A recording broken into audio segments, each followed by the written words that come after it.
विमल पोलो जोबा केसरी, हर पल मनाओ केसरी त्योहार। संवाद हुआ कुछ जी। हाँ? हमारे नेता माननीय मुख्यमंत्री नीतीश जी ऐसे सुशासन बाबू कहे जाते हैं हाँ। और वास्तव में सुशासन बाबू है। 2005 के बाद जो पहले बिहार था, आज वो बिहार नहीं है। आज विकासशील बिहार है। बिहार को बहुत बड़ी काफ़ी ऊंचाइयों पर ले जाने वाले काम किए हैं नीतीश जी। लेकिन जो अभी जो घोटाला की बात की जा रही है मंत्रियों को, तो उसमें जो है माननीय मुख्यमंत्री को जनता के बीच में, कार्यकर्ताओं के बीच में फेस करना चाहिए कि हमारे मंत्री चोर नहीं है, घोटालेबाज नहीं है, या तो उनसे इस्तीफा लेना चाहिए। इस्तीफा मिलना चाहिए।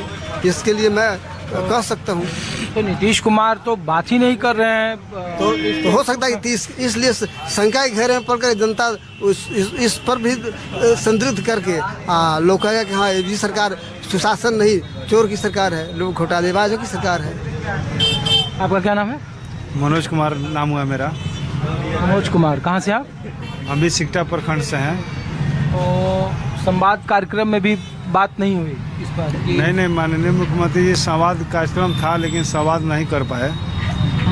उनको कहीं फिर दूसरे कार्यक्रम में जाना था, तो वो अपना आए और विकास कार्यों को जिन्होंने बिहार में विकास किया है उसके बारे में चर्चा की, और जो करने वाले हैं, आगे क्या करने वाले, उस सब के बारे में उन्होंने बताया, बातों को रखा और संवाद वाला कार्यक्रम। एक बात बताइए, नीरज कुमार आप ही के नेता हैं, MLC जो जेडीयू के हैं, वो कह रहे हैं कि हजारों कार्यकर्ताओं की भावना है, नेताओं की भावना है कि अशोक चौधरी खुद इसका जवाब दें, मुख्यमंत्री इस पर संज्ञान ले, मुख्यमंत्री की जो छवि है उस पर कालिख पोत दिया है, भ्रष्टाचार अपराध उनको कबूल नहीं था।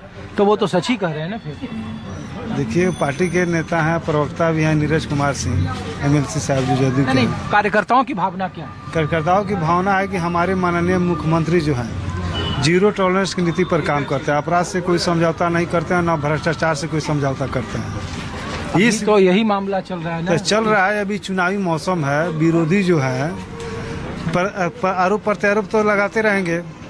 रही बात भ्रष्टाचार की, चुनाव बीतने के बाद अगर इसमें सच्चाई भी होगी तो निश्चित हमारी सरकार जो है, नीतीश कुमार उन पे एकदम त्वरित कार्रवाई करते हुए दोषियों को सजा देंगे और मंत्री पद से भी हाथ धोना पड़ेगा उन लोगों, ऐसे लोगों को जो भ्रष्टाचारी हैं और भ्रष्टाचार में लिप्त हैं, वो कभी बख्शेंगे नहीं हमारे सरकार जो नीतीश कुमार है। अब तो फिर चुनाव जितना ही मकसद है ना, नीतीश कुमार तो कभी, देखिए नीतीश कुमार ने 20 साल के शासन में कभी भी रेवड़ी वाली सियासत नहीं की। उन्होंने कभी भी पेंशन को 400 से 1100 नहीं किया। कभी भी उन्होंने नहीं कहा कि हम फ्रिज और टीवी दे देंगे यहाँ जीतने पर। उन्होंने कभी नहीं, वो तो सामाजिक विकास की बात करते रहे थे। लेकिन इधर के दिनों में तो 125 यूनिट बिजली, 400 से 1100 रुपया, बेरोजगारों को 1000 रुपया। लोग कह रहे खजाना खाली कहाँ से आएगा? नीतीश कुमार की स्टाइल नहीं था पॉलिटिक्स का। देखिए, महंगाई जो है बहुत ज़्यादा आसमान पर थी, तो उन्होंने महिलाओं, विकलांग, विधवा, बुजुर्ग सबों को सम्मान के लिए उन्होंने 400 से जो बहुत व्यवस्था थी जो पेंशन, उसको बढ़ाकर 1100 करने को, उनको सम्मानजनक एक राशि करने का जो उनका सपना था उन्होंने पूरा किया है। चलिए ठीक है। और भाई साहब, आपका क्या नाम है? गुप्ता जी। तो बताइए, आप भी पॉलिटिकल पार्टी से हैं कि ऐसे ही आम लोग जैसा घूम? हम लोग राष्ट्रवादी हैं। पॉलिटिकल पार्टी नहीं, राष्ट्रवादी हैं। राष्ट्रवादी हैं, भारतीय जनता पार्टी के समर्थक। राष्ट्रवादी के अर्थ हो गया भारतीय जनता पार्टी। पार्टी। एक बात बताइए, ये RK सिंह राष्ट्रवादी नहीं है जो मंत्री आरा से रहे? वो बोल रहे हैं, हाँ, वो बोल रहे हैं कि जो दिलीप जायसवाल हैं, संजय जायसवाल हैं, सम्राट चौधरी हैं, इनको जवाब देना चाहिए जो उन पर आरोप लगे हैं। जवाब मिलेगा। अभी लोग अब रोज कोई, अभी चुनाव का समय चल रहा है, अभी विपक्षी पद बढ़ाइए, आप लोग बड़ाई करेंगे। लोग कहा कि बहुत अच्छा काम किए हैं नीतीश जी, बहुत अच्छा काम किए हैं संजय, कोई कहेगा? चुनाव के बाद ही कुछ होगा। अभी तो सब कोई ना कोई ब्लेम ही डालेगा विपक्षी। और 20 साल से अगर राज और नीतीश जी कर रहे हैं यहाँ पर, तो कुछ तो जरूर अच्छाई है, तभी तो कर रहे हैं। आप हम लोग जहाँ यहाँ बैठे हुए हैं, एक समय था कांग्रेसी के सरकार में और RJD के समय में, गुंडों की सरकार थी RJD का और दलालों की सरकार थी कांग्रेस का। आपको बता रहे हैं उदाहरण के साथ, आपके साथ भी चाहे जितने भैया लोग हैं जानते होंगे। एक ऐसा समय था कि जब भी कांग्रेस की सरकार आती थी तो गैस लगता था कि गैस का खपत तिगुना हो गया, होने लगता था, छापा पड़ता था घर पर कि गैस ब्लैकमेल हो रहा है।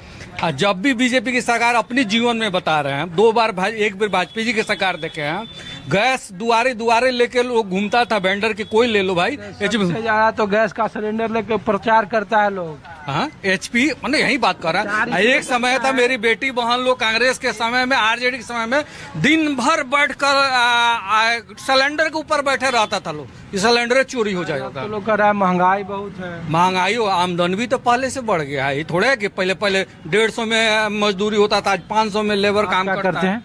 हम बिजनेस करते हैं, छोटा मोटा दुकान चलाते हैं अपना। क्या चीज का है दुकान? फोटो कॉपी काम करते हैं, जीरोक्स का।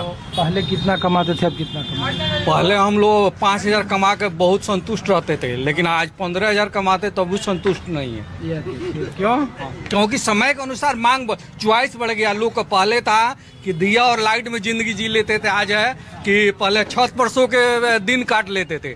आज फैन है तो अभी कूलर का अब ये हो गया, उसके अलावा क्या नाम है कि अब AC का चॉइस बढ़ गया है। तो आदमी का धीरे धीरे आपको क्वालिटी चेंज हो रहा है ना, और मांग बढ़ रहा है। ये लिए आपसे यही आग्रह है, आपका चैनल ऐसे 24 और आप हुए चाहे राजीव जी हुए, आप लोग लगातार घूमते हैं। आप लोग से आग्रह है कि हाँ, एक समय था कि इस रोड पर ईटा दिखती थी, इतनी पानी लगती थी इस रोड पर, टांगा उलट जाते थे। लालू के समय में ईटा तक दिखती थी, जो अंग्रेजों के समय का रोड बनाया हुआ। अब कहाँ बहुत अच्छा सड़क है। अरे अभी तो पाइप वो बिछा के लिए टूट फूट हुआ है, नहीं तो सड़क अभी भी बहुत, अभी तो नल जल का। क्या नाम है आप?